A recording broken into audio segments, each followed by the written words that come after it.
Hey guys, I know you all love your deep covered bakers, so I want to give you a little something different that you might want to try in it.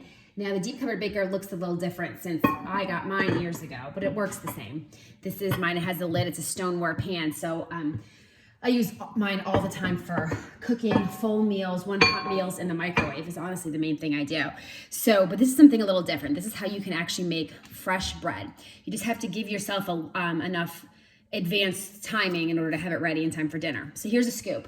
I will post a recipe for this, but you just need flour, yeast, salt, water, and then if you want to add a seasoning to it, you can. I added the Pampered Chef Parmesan garlic seasoning to it.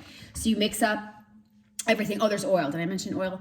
You mix that all up, and then you put a plastic, just a plastic cover on it. Just your saran wrap is fine. Doesn't have to be anything that fits perfectly. And then you just let it sit on your counter for 6 to 10 hours. And then after 6 to 10 hours, it's going to rise up like this. Okay, so at this point, all you're gonna do is you are going to, let me show you like this. See if you can hopefully see this. I'm gonna go ahead and take my flour sugar shaker and just shake a little flour on here so it doesn't stick too awful bad. And the flour sugar shaker is like all nice and stainless steel now. Mine's kind of grubby and white and old, but works just the same. So what you're gonna do is you're gonna take your dough and you're gonna go ahead and it's very tacky and sticky, and you're just gonna use a scraper to go ahead and get it onto your floured surface. And then really all you're gonna do is, it's not even kneading, it's just kind of like, consider it like gathering the edges of it up and kind of gathering it almost like you're gathering edge to edge. But first you're gonna put a little more flour on it. So we're gonna sprinkle it with a little more flour. Okay, so all you're gonna do, I think you can see this, is just gather up the edges a little, edge that edge. And like if it was a clock, it would be 12 o'clock, 3 o'clock, 6 o'clock, and 9 o'clock, right? I'm gonna do a little more flour just so it doesn't get too totally sticky. And just do that a couple more times. Gather the edges.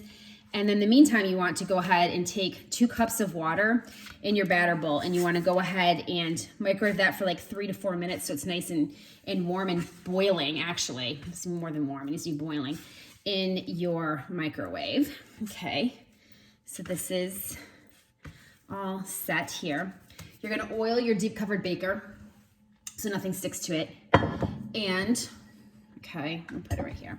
You're gonna go ahead and just dump. That's why these flexible cutting mats are so great, because you can easily just pick them up and you're gonna dump your bread dough right there into your oiled deep covered baker. Now, get all the last little pieces because I love bread. And you can do this. This is a savory recipe, but you can also do, you can add, oh my gosh, for a sweet recipe, I'll add like dried fruit and then like chocolate chips, either white chocolate or regular chocolate chips to it.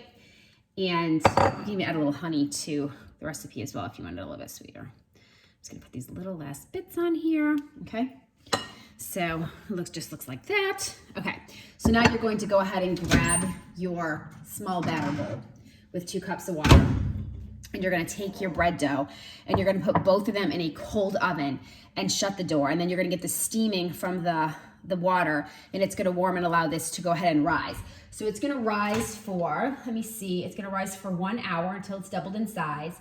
Then we take the baker out and then we heat the oven to 450 and then we bake it for like 30 minutes with the lid on. When you bake it, I'll have the whole directions for you, but the lid goes on.